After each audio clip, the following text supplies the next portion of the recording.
warahmatullahi wabarakatuh. Kami dari kelompok C akan mempresentasikan materi current liabilities, provision, and contingency. Saya Nadila Maflandini Zulfa dengan NPM akhir 227. Kenalkan, saya Meyuana Kristawati dengan NPM akhir 328. Perkenalkan, nama saya Kenji Akamaruchi dengan NPM akhir 088. Perkenalkan, nama saya Rivaldo Jansawelo dengan nomor NPM akhir 178. Perkenalkan, nama saya Daniel Usaiwan dengan NPM akhir 228. Contoh soal liabilitas sancar. PT Jaya memiliki saldo liabilitas sancar sebesar 10 miliar pada akhir tahun 2023. Pada awal tahun 2024, perusahaan PT Jaya melakukan pembayaran utang dagang sebesar 2 miliar rupiah dan membeli persediaan barang dagangan secara kredit sebesar 3 miliar rupiah.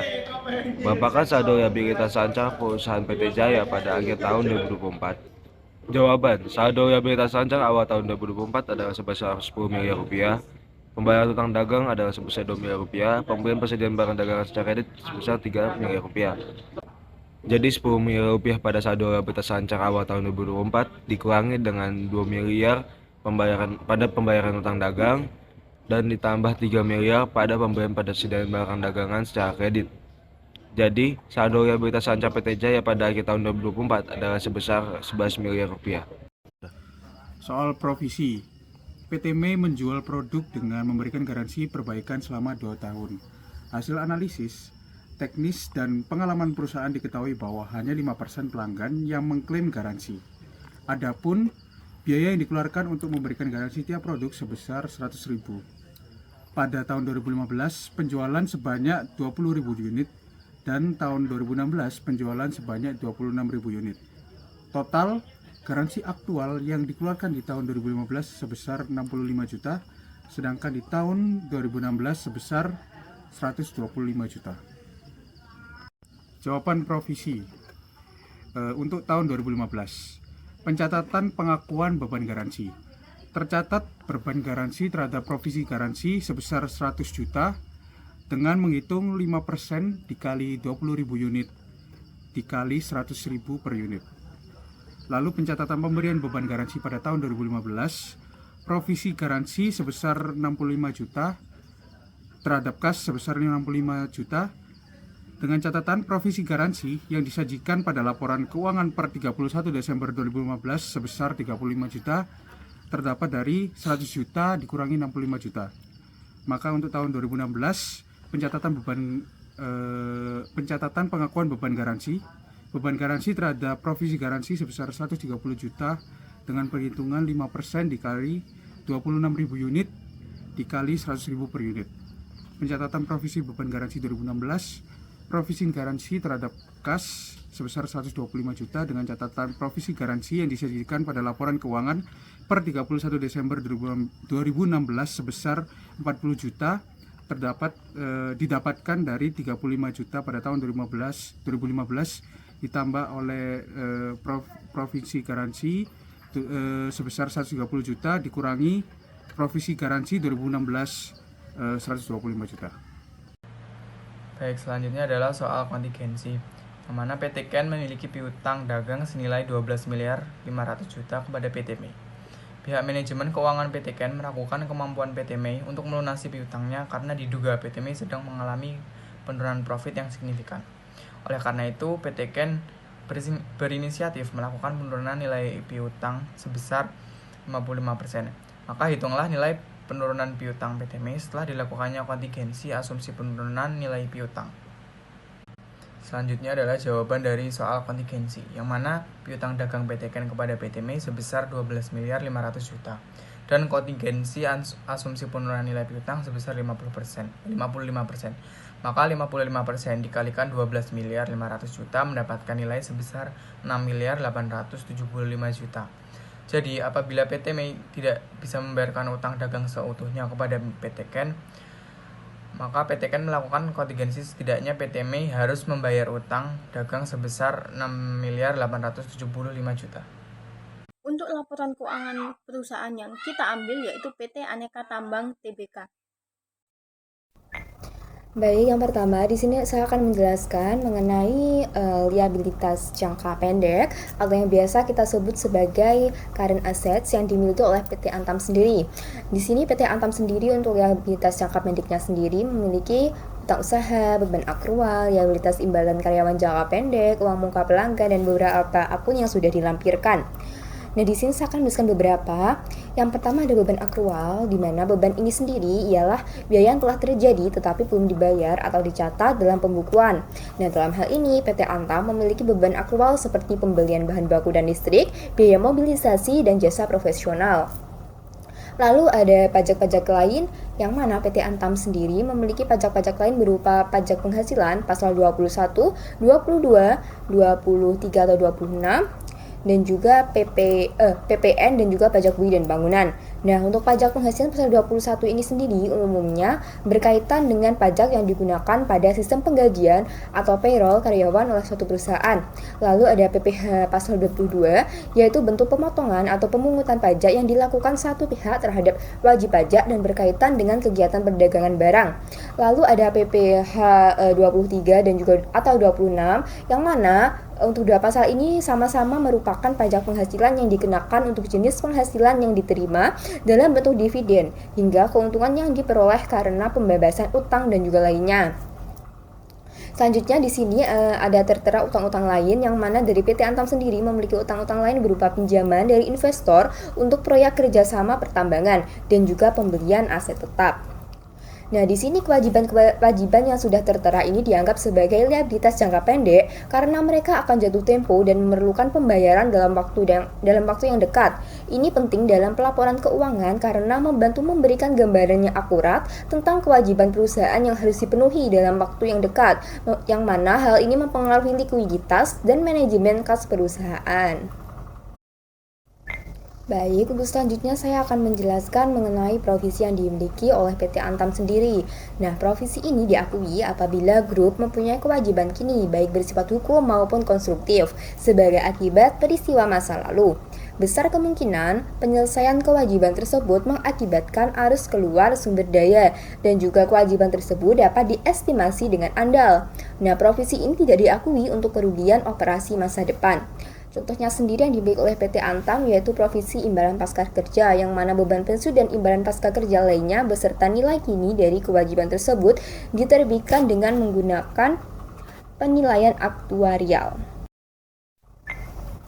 Lalu ada juga provisi reklamasi dan juga pasca tambang. Nah, di sini kebijakan akuntansi grup untuk pengakuan provisi reklamasi dan juga pasca tambang itu sendiri membutuhkan estimasi dan asumsi yang signifikan, seperti persyaratan hukum dan juga regulasi yang relevan, besarnya lahan terganggu yang mungkin terjadi, serta waktu, cakupan, dan biaya yang dibutuhkan untuk kegiatan penutupan dan juga rehabilitasi.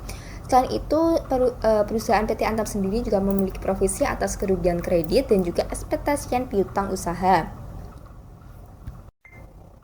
Baik, di sini kami tampilkan provisi yang dimiliki oleh PT Antam sendiri, yang mana tertera kasus hukum yang ada pada CALK nomor 30P dan juga reklamasi dan pasca tambang.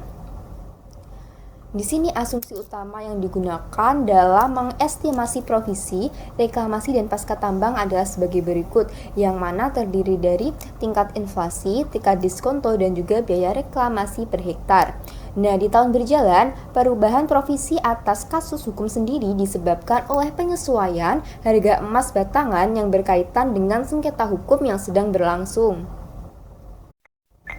Kasus hukum yang dimaksud adalah permasalahan hukum terkait kontrak pemurnian dengan PT Loko Montrado, yang mana pada tanggal 8 November pada tahun 2021, PT Loko Montrado atau biasa disebut Lomon mendaftarkan gugatan wan prestasi atau cedera janji kepada Pengadilan Negeri Jakarta Selatan, di mana Lomon menggugat bahwa perusahaan belum melaksanakan seluruh kewajiban perusahaan dalam perjanjian pengolahan anoda logam yang ditandatangani perusahaan dan Lomon pada Mei 2017. Nah, sehubungan dengan kasus hukum ini, Lomon menggugat perusahaan untuk membayar kerugian materi dan imateri serta melakukan penyerahan anoda logam sebanyak 5,36 ton dengan kandungan emas sekitar 1% sampai 5% dengan jumlah klaim kurang lebih sebesar 844 miliar. Informasi yang biasanya disyaratkan oleh PSAK 57, Provisi Liabilitas Kontingensi dan Aset Kontingensi tidak diungkapkan karena dapat membentuk prasangka tertentu atas penyelesaian permasalahan hukum tersebut. Nah, manajemen meyakini bahwa klaim Lomon tidak berdasar dan akan terus membela posisi perusahaan dalam kasus ini sendiri.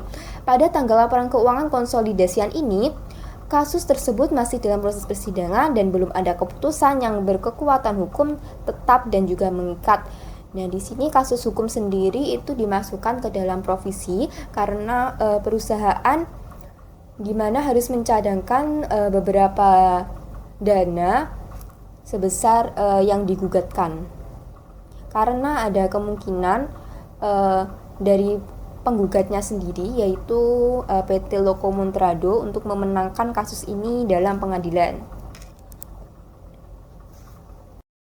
Selanjutnya yaitu kontingensi. Kontingensi pada perusahaan aneka tambang yaitu kontingensi aset, yaitu berupa imbalan kontingensi. Imbalan kontingensi ini timbul karena adanya divestasi SDA yang dijelaskan pada catatan 4 pada slide berikutnya. Jadi, divestasi SDA ini adalah kita menjual aset kepada pihak luar. Kemudian, jika pembeli aset kita, perusahaan aneka tambang itu menemukan sebuah cadangan nikel pada kurun waktu 36 bulan atau 3 tahun, maka kita akan mendapatkan imbalan kontingensi. Selanjutnya yaitu divestasi kepemilikan atas SDA 49% yang pada catatan 4 yang sudah dijelaskan pada slide sebelumnya. Jadi divestasi itu adalah kegiatan yang kita menjual aset kita kepada pihak luar. Seperti itu. Nah, perusahaan aneka tambang ini melakukan divestasi atau menjual asetnya kepada perusahaan yang ada di Hong Kong. Jadi, senilai 6 juta sekian. Nah, dia akan mendapatkan imbalan kontingensi apabila perusahaan Hong Kong menemukan cadangan nikel pada kurun waktu 3 tahun atau 36 bulan. Seperti itu. Kemudian sebelahnya terdapat penyesuaian nilai wajar atas divestasi tersebut. Nah, di sini tertera penerimaan kas atas penjualan investasi senilai 6 juta sekian.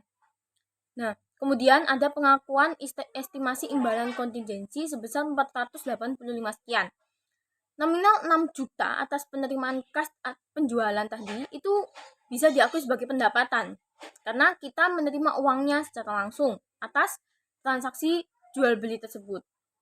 Nah, kemudian untuk imbalan kontingensi ini kita tidak bisa mengakui sebagai pendapatan karena uang ini akan kita terima ketika ya seperti yang sudah dijelaskan tadi akan kita terima jika menemukan cadangan nikel pada kurun waktu 3 tahun.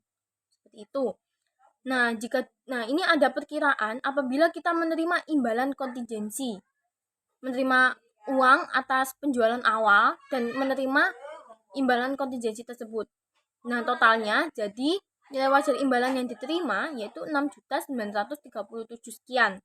Kemudian dikurangi dengan aset besi SDA yang dijual dan diakui sebagai kepentingan non pengendali, kemudian PPh atas divestasi 49% SDA, kemudian PPh atas estimasi imbalan kontingensi, maka semua atas penjualan aset tersebut dan tambahan dari imbalan kontingensi, maka perusahaan aneka tambang menerima uang sebesar 5.761 sekian. Sekian presentasi dari kelompok kami. Sebelumnya mohon maaf apabila ada kesalahan. Wassalamualaikum warahmatullahi wabarakatuh.